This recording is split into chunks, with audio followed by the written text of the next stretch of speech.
minister kapin piti ko manipur dagi sangkem sistem gilina bine ado maina sigi function je kamaina organize tawgibano habda khoigi silpigi blog to ko magi through magi bateng dagi Handakki Ningol Chakouba hiangegi nini panba numita sidi ningol singi ona yamna special oiba numita mani ningol singna mapanda chalaga ibung ipaga pullaga family ga punna chakchara ama chabina base ningol Chakouba numita sidadi yamna mabukning nungsiba numita mani aina khanjai ado ngashi numita sida manipur dagi lengbirakpa iningthau sana jauba amasum honorable minister ga pullaga ngashi gi ningol Chakouba program se kamaina celebrate tawri ado meyam punna gi video da ingbinersi Hey miyam ngashi gi video da miyam taram nok chari nga ngor shilpi so ngashi she ningol Chakouba numit ni so pung tara dagi khoi program haudore khoi khatang mangjona na la ba pung mapan dagi khoi cultural complex ta thungare ado ai shenga shi thoibi gi dress set leba ado aham bada auction bagi tholam sida khoi mi ani pullaga aiga jayaga pullaga thoibi gi dress set laga sumaina minister auction lani adi makada program shi haurani aba ado khun kharagi ningon de dum lakpa haure ado ngak lega punama khun gi shala korani ado ai miyam da enghalake adudi hoi mathak to leire do shi sida makha sida program odoni shiga na guest pamani ningon miyam ada famna leire taisu oktubin gi ningon lae aduga discount gi shu lae samte chana ke ado atei khun gi ningon shu lakpa haurani somna na chak thongi first time sumaina leitring hapna sumaina program ado chat lakna ba ado kari ai kai mali ba kangde ai ijana de kai jaban norami mamang da thok ba sumaina ka ching lei hapna korna to ba sam ko jo jogo da sumaina tawdri bani na ba ado ai khoyani na ba ka shi thoi sa do se ado khamba sa ba su la ani ngang sing ngani ga shani ado moi shi ga dress leire ado moi ji shet tori ba ada poloi leire shi complex second floor da nya ba shi akhoina shet liba dress issue ashi complex ta gile ubanya ba shi ta jogo sa ba ipol se ke card one da shi da poloi leire shi pung leire shi ga pung su tammi manipur da ge jara na takpi adu ga di shi da long chenchamo leire ashina kari haini akhoi nga fa bagi dunya ba shi antra ya adu ga shi ga ashi akhoi shi ga di kaina ha ba da shi ngata shi ka fengaru ashi ga akhoi fengaru khai de janang lore na ta khajawan lore akhoi khamba tha ba ya ba ai du yam hai ba na te ko dai yeng ka dum kawani amana phajom set pa lodre so akhoi lotion la ire lotion lore hoje minister la ani makha ta kumani khamba solution lore hello Chagol hi so khamba ni leire thoi bi leire ai jam leire akhoi sida miyambu tam na ba hai ta le ne phajom khudai khupna hotnari nungai ba bisu di thuppa hello chernida hello Shitol ningon singya dum la ya ba kadang wa le la kada ba aduga an sing su la kani adu shiga na adana fengaru leire adu me minister la ya ko jing ma pan chalani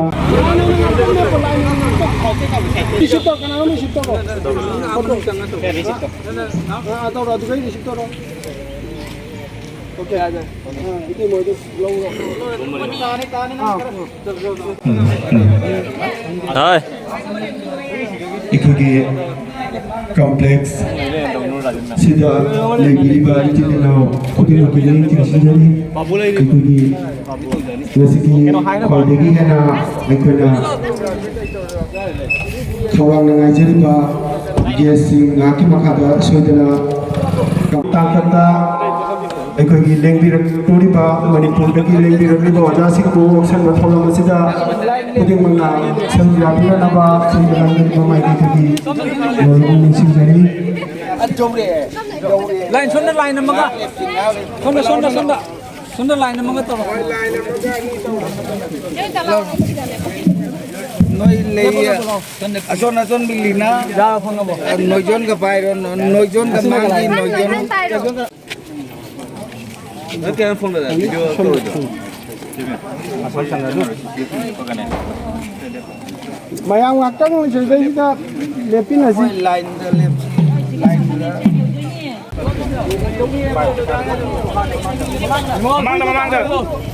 kana no hidu tang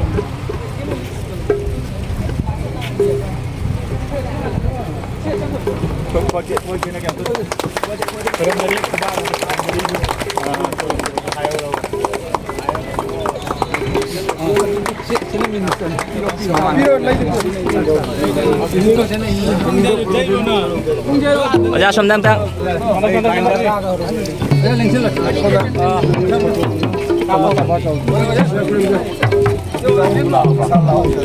Chumna chakki da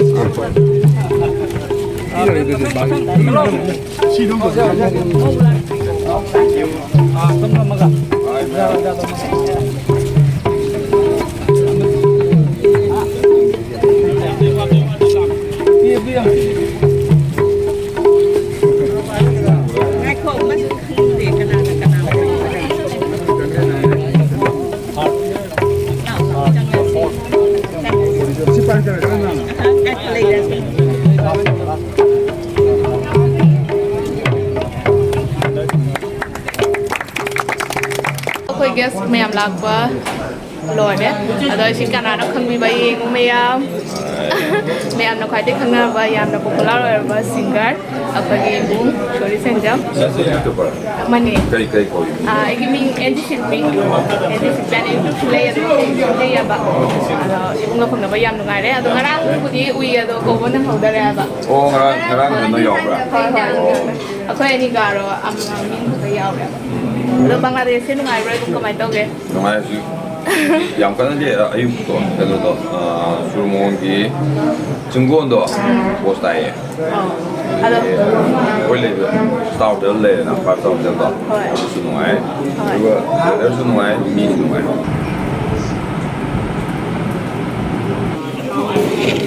कोई Manipuri guest में हम चल रहे हैं अगर सीने ने सीधे बांग्लादेश की नहीं क्या चीज़ है मणिपुरी अच्छा चीज़ की मिंशन तंग है बेवा लाल शांग थे ओके अरे दिन ini kongkang usa Bangladesh ki ini amta ming amta hai beo Manipur do Bangladesh lai chen ngai bra ba training bimi ngai bro Bangladesh la ku che ngai yang si ai đi lý cái cô ấy sau bữa cô ấy anh làm được cái này anh là cái ngày xưa bằng cái sự sinh là cái cái sự là bao cái mấy tay ta đi xuống hai ta đi qua mấy tay sinh cái cái sinh là cái làm nó nuôi cái ta mà ta nuôi cái mấy cái tập ta bây giờ lạc ra rồi mình học học tập ba chắc chắn là học tập xong mình là cái gì apun bật đi apun bật đi sẽ cái apun bật đi kalau kita pe nak beda kita pe sẽ lạc ra am kalak yo lạc ra cái last ina malay de ina I think Santem Bembem wife of Minister Kapin Piti ko Manipur de ke Santem system gi loina bine ado maina sigi function se kamai organize to gi bano have the khoi silpi gi blog to ko magi through magi bating de gi lauraga khoi gi sigi program se organize to phangja base documentic yan nungai lai ba yam phabani matung da su khoi gi Bangladesh ta laiba sinau me amati sinau me am se khoi smaina punina ba chai chai gu ding pun mangam bo je ado khoi bu la khada me am raw na receive to bi bise ki mati yam nungai yam junu si to bathang da cha to min lak ti na ba ado ngasi di sare na ta khala di ka sa de da weather di tum chama ne man su tum ko nungai Manipur da sia kana yam chana sa bu de yam kana apet ku di khene yam kana khena bu di oi de ke sida khoi kun dei prakbi ba hidu se da lai re ado me am sin lang do na to wi se sida Single list ki mathang da ki photo moi gi ni mak chabi atai su lai ꯈꯨꯟꯒꯤ ꯑꯣꯏꯕꯅ ꯈꯔ ꯇꯞꯅ ꯂꯥꯛꯑꯦ ꯍꯥꯏꯗꯣ ꯑꯗꯣ ꯐꯨꯜ ꯂꯣꯏꯔꯦ ꯁꯤ ꯑꯩꯁꯦ ꯁꯣꯝꯗꯁꯨ ꯂꯩꯁꯥꯕꯤ ꯈꯔ ꯂꯥꯛꯄ ꯍꯧꯔꯦ ꯈꯨꯟꯒꯤ ꯂꯩꯁꯥꯕꯤ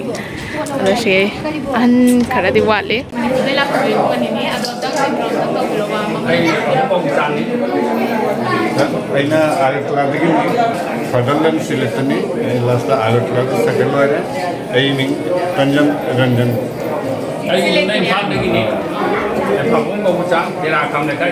Special case ki phapom lang daling sin pina bagi namak te nolong na hangat sage ining thau lesem ba sana jawba current titular King of Manipur Honorable MP Rajya Sabha. Our special guest Iningtho Leshemba Shana Chauba, current titular King of Manipur, Honorable MP Rajya Sabha, to have a seat on this stage. Our guest of honor UNO MD Sifaduddin and OC Sanjay Chakrabarti Kamalganj Thana, I would like to request to have a seat on this stage. I would like to request Mr. Dr. Yastu Farakram, former President, Patriotic Writers from Manipur, to have a seat on this stage. Lengyang presentation to win bagi namak itself lai mayong joya ngangom selpi mateng pangbigani loina na haiba kudolasi ngasi gisipi sta pibigani todong ikai pumna jariba Samarjit Sinha General Secretary MCC Bangladesh na kudol tabigani. It's time to give presentation to the dignitaries. I would like to request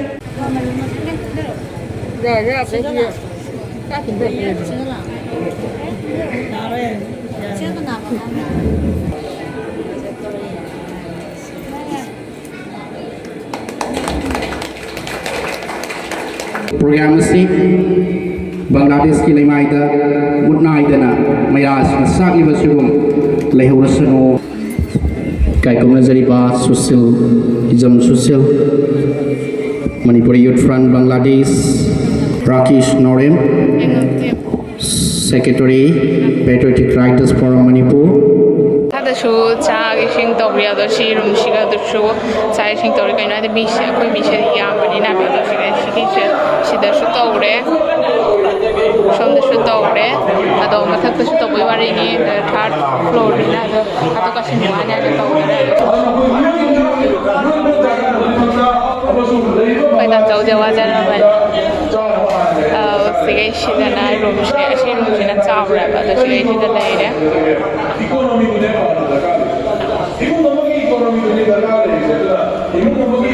ꯌꯥꯝ ꯂꯥꯏꯐꯇꯗꯤ ꯑꯗꯨꯝ ꯌꯦꯡꯕꯤꯔꯝꯃꯅꯤ ꯑꯗꯣ ꯂꯥꯏꯐꯀꯤ ꯃꯊꯪ ꯄꯥꯔꯠꯇꯣ ꯁꯤꯗ ꯑꯣꯏꯅ ꯇꯧꯔꯦ ꯍꯧꯖꯤꯛꯁꯦ ꯂꯩꯁꯥꯡꯊꯦꯝ ꯁꯨꯔꯖꯦꯟꯗ꯭ꯔ ꯃꯩꯇꯩꯅ ꯑꯣꯖꯥꯅ ꯂꯩꯁꯥꯡꯊꯦꯝ ꯁꯨꯔꯖꯦꯟꯗ꯭ꯔ ꯃꯅꯤꯄꯨꯔꯗ ꯑꯩꯈꯣꯏ ꯆꯠꯂꯒ ꯁꯤꯗꯒꯤ ꯆꯠꯂꯒ ꯑꯣꯅꯔꯦꯕꯜ ꯆꯤꯐ ꯃꯤꯅꯤꯁꯇꯔꯗ ꯍꯥꯏꯒꯅꯤ ꯑꯗꯨꯒ ꯕꯪꯒ꯭ꯂꯥꯗꯦꯁꯇ ꯂꯩꯔꯤꯕ ꯏꯆꯤꯜ ꯏꯅꯥꯎꯁꯤꯡꯗ ꯑꯩꯈꯣꯏ ꯁꯤꯒꯤ ꯂꯝꯕꯤꯁꯤꯗ ꯃꯇꯦꯡ ꯄꯥꯡꯁꯤ ꯁꯤꯒꯤ ꯂꯝꯕꯤꯁꯤꯗ ꯃꯇꯦꯡ ꯄꯥꯡꯁꯤꯅ ꯍꯥꯏꯔꯒꯅ ꯃꯗꯨꯗꯒꯤ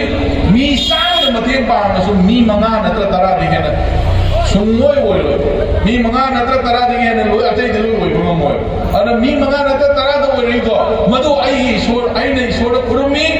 ꯃꯤ 5 ꯅꯠꯇ꯭ꯔ 10ꯗꯣ ꯄꯨꯛꯆꯦꯜ ꯆꯥꯎꯕ ꯃꯤ ꯉꯥꯛꯇ ꯑꯣꯏꯍꯟꯕꯤꯌꯣꯅ ꯑꯩ ꯍꯥꯏꯅꯤꯡꯉꯦ Bangladesh ki job toviri me chin now sinai na appeal tawri na koi kharana koi wasu wana koi kona batai na tragadi koi Manipuri ki mateng pangkani habagi adu mo asada maduri hinga de Manipuri mi lakh ki makata le na moina calculation do adu Manipuri habes is the Vishnu Piyar is Manipuri ne moi Kotawe, ako is the Maiday Bangal Sule. Others do more Manipuri, Kotawe, Moy Muslim Islamic Dharma Chasser as Moy Bangladeshi mean in a lote, Manipuri in a low. I remember say, Yaradi, a quick Pangan can buy say, Point as I get, a way Amaga, Yuman, Legi Amaga Longa of Duty on the pay, Madonna blood relation mixed out of Duty on the pay. A quick pun by the Gale. Bishop Piari Manipur Sikra, the Horopono guys, a good cannon of the Gale. Was it the Assam that they get away? Bishop Piari Manipur is just him when the day and I over. But I'm the guy not awareness of Intoko. Awareness of Intoko. Intoko the Maramagana Moinesum. ꯑꯩꯈꯣꯏ ꯑꯗꯨꯗꯤ ꯅꯣꯏꯅ ꯏꯟꯊꯣꯛꯑꯕꯅꯤꯅ ꯑꯩꯈꯣꯏꯗꯤ ꯀꯔꯤ ꯑꯣꯏꯗꯣꯏꯕ ꯑꯗꯨꯗꯤ ꯅꯣꯏ ꯑꯁꯦꯡꯕ ꯅꯠꯇꯦ ꯃꯁꯥꯅ ꯍꯥꯏꯔꯛꯄ ꯇꯥꯕ ꯑꯗꯨꯅ ꯄꯥꯝꯖꯔꯤꯕ ꯃꯌꯥꯝꯁꯤꯡꯗꯣ ꯑꯩꯈꯣꯏ ꯆꯠꯃꯤꯟꯅꯕ ꯑꯃ ꯗꯔꯀꯥꯔ ꯂꯩ ꯑꯄꯨꯟꯕ ꯍꯥꯏꯕꯁꯦ ꯃꯗꯨꯒꯤ ꯄꯥꯡꯒꯜꯗꯣ ꯁꯥꯒꯠꯂꯛꯄ ꯃꯇꯝꯗꯗꯤ ꯄꯥꯝꯖꯔꯤꯕ ꯏꯆꯤꯟ ꯏꯅꯥꯎꯁꯤꯡꯗꯣ ꯃꯗꯨ ꯌꯥꯎꯍꯟꯁꯤ ꯉꯁꯤꯒꯤ ꯆꯥꯛꯀꯧꯕ ꯑꯁꯤꯒꯤ ꯈꯨꯗꯣꯡꯆꯥꯕ ꯂꯧꯖꯔꯒ ꯑꯩꯈꯣꯏꯒꯤ ꯔꯥꯀꯦꯁ ꯅꯥꯎꯔꯦꯝ ꯃꯔꯨꯑꯣꯏꯅ ꯁꯤꯒꯤ ꯑꯣꯔꯒꯅꯥꯏꯖ ꯇꯧꯔꯤꯕ ꯑꯗꯒꯤ ꯑꯩꯈꯣꯏ ꯏꯅꯥꯎ ꯕꯤꯖꯦꯟ ꯍꯣꯏ ꯑꯗꯒꯤ ꯑꯩꯈꯣꯏꯒꯤꯁꯦ ꯌꯨꯠꯀꯤ ꯃꯣꯏ ꯈꯔ ꯂꯩ ꯅꯈꯣꯏꯒꯤꯗꯃꯛꯇ ꯑꯩꯈꯣꯏ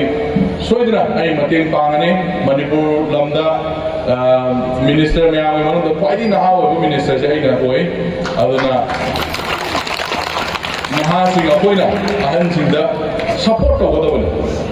ꯅꯍꯥꯁꯤꯡ ꯑꯩꯈꯣꯏꯅ ꯑꯍꯟꯁꯤꯡꯗ ꯁꯄꯣꯔꯠ ꯇꯧꯔꯒ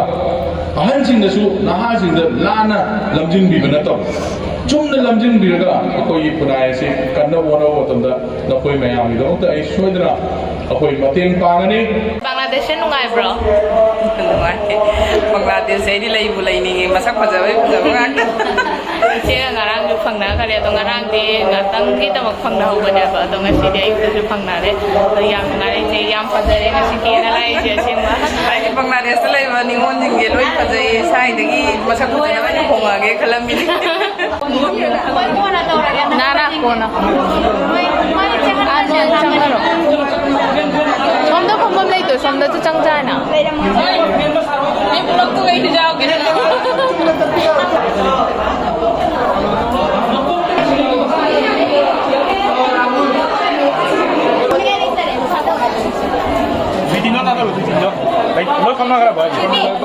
हाँ ये तो अंता मोये मुगले हो रहा है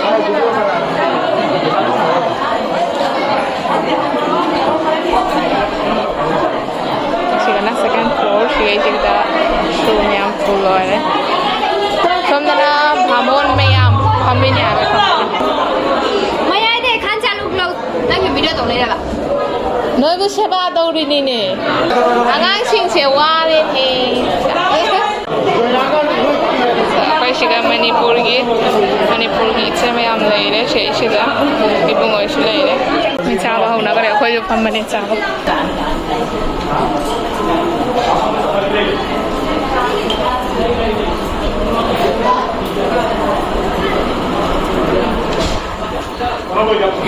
How bro? How? Còn đi mà how bro? How? Có tôm đâu không ai nữa? How bro sẽ? So कोई ऐसी क्या item सी नहीं पचा बहुत बड़ा बने सिंधु जो जाओ रे मुकुट जो जाओ रे Swimming pool outdoor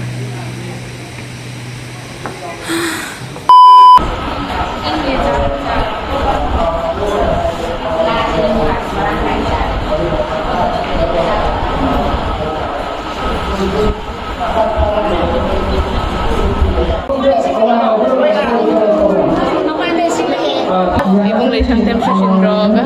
cái tangay cabin này đấy ibung lấy sự yam jadi itu baru punya cabin này cái kipi dari Bangladesh ki ibung beron cái pi dari haro aku cek caba loy na siya pa miyam ke program outdoor ya aku cek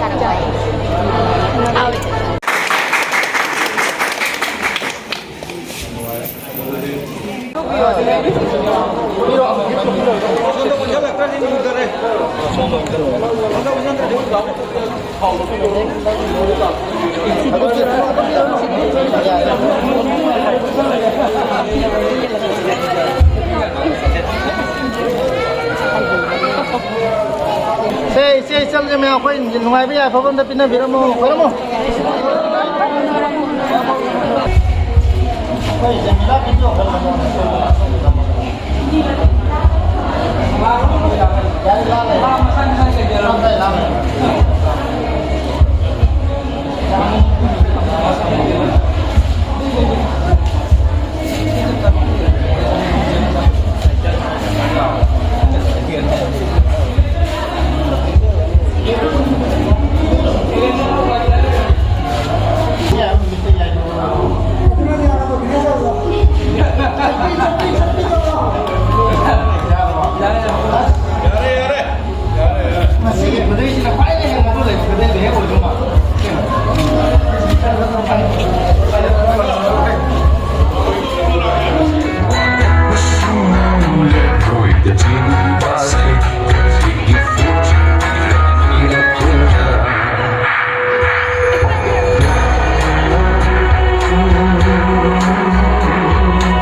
ꯉꯁꯤꯒꯤ ꯑꯩꯈꯣꯏꯒꯤ ꯂꯥꯛꯄꯤꯔꯤꯕ ꯃꯤꯊꯨꯡꯂꯦꯟ ꯑꯅꯤꯒꯤ ꯃꯔꯛꯇꯒꯤ ꯏꯀꯥꯏ ꯈꯨꯝꯅꯖꯔꯕ ꯑꯩꯈꯣꯏꯒꯤ ꯈꯨꯔꯥꯏ ꯑꯩꯈꯣꯏꯒꯤ ꯑꯩ ꯂꯩꯕ ꯑꯩꯒꯤ ꯀꯦꯟꯗ꯭ꯔꯁꯤ ꯈꯨꯔꯥꯏ ꯍꯥꯏꯁꯤꯅꯤ ꯈꯨꯔꯥꯏ ꯀꯦꯟꯗ꯭ꯔꯒꯤ ꯑꯣꯅꯔꯦꯕꯜ MLA ꯃꯅꯤꯄꯨꯔ ꯒꯣꯚꯔꯟꯃꯦꯟꯠꯒꯤ ꯃꯤꯅꯤꯁꯇꯔꯁꯤꯡꯒꯤ ꯃꯅꯨꯡꯗ ꯌꯥꯝ ꯄꯥꯋꯔꯐꯨꯜ ꯑꯣꯏꯕ ꯃꯤꯅꯤꯁꯇꯔꯁꯤꯡꯒꯤ ꯃꯔꯛꯇ ꯑꯃ ꯑꯣꯏꯕꯤꯔꯤꯕ 이카이 군저버 수신으로 고쳐라가 이사이 엄당 상민하고 야브롬다 하이비로 이마이 베지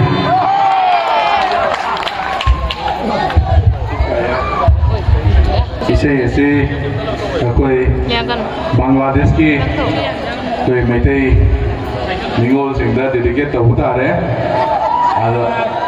मोए अमुक नुपान सा जिस हाले नुपान सा तो सुन तो वो दे आउट रखे पुन्ना की तो रखे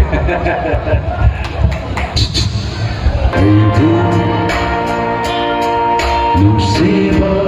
believer, look over Saturday.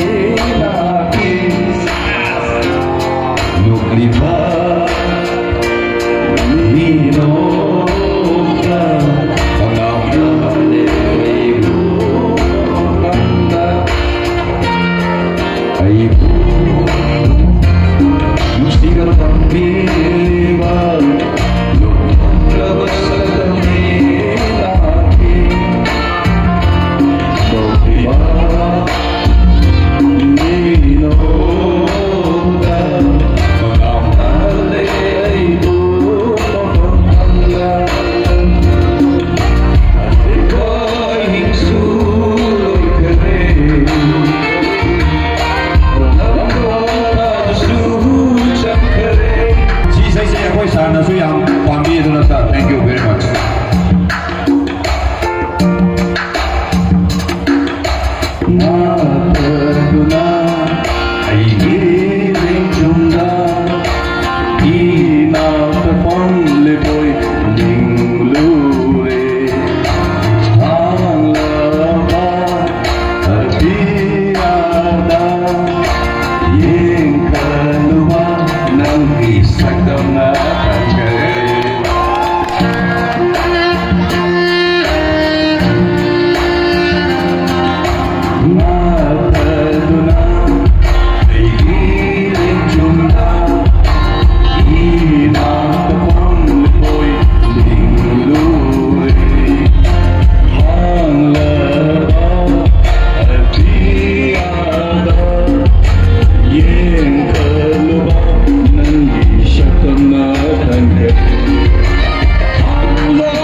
yang pindah bersuai agama mande.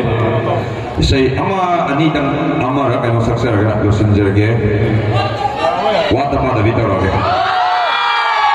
Wata pada bitar itu sih nak kita remix tadi kita anu ada apa? Saya itu hanya ambil lebih saya ini ini kerja pada orang muri drama. Orang berdrama berdrama di surat mani ini kerja.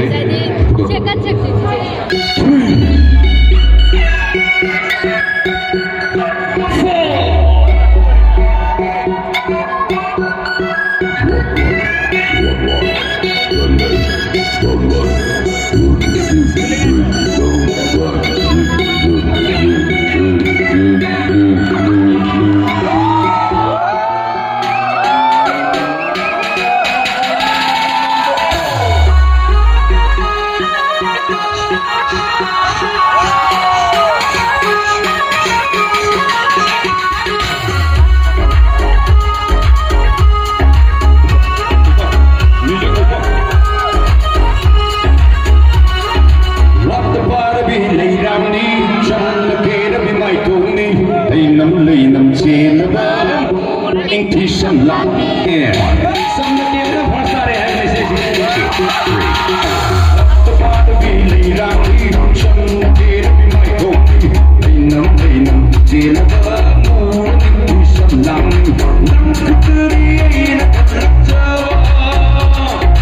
Nang kitari ay nakasitawa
Ima Leibak Manipurdagi Lengbirakpa Ikai Khunajaraba Iningthau Sanajauba amasung Ikai Khunajaraba Honorable Minister Leshangtem Sushindra Maite Lakpiduna Yamna Nuksiraba program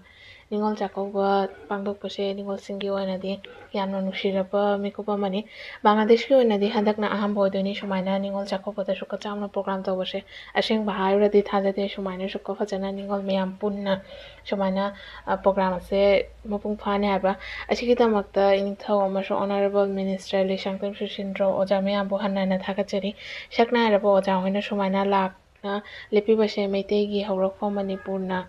Chojanana Taraba Bangladesh Meitei bu ngasi fauba kaudre haise Oja hoigi thoramna hena thajaba pokle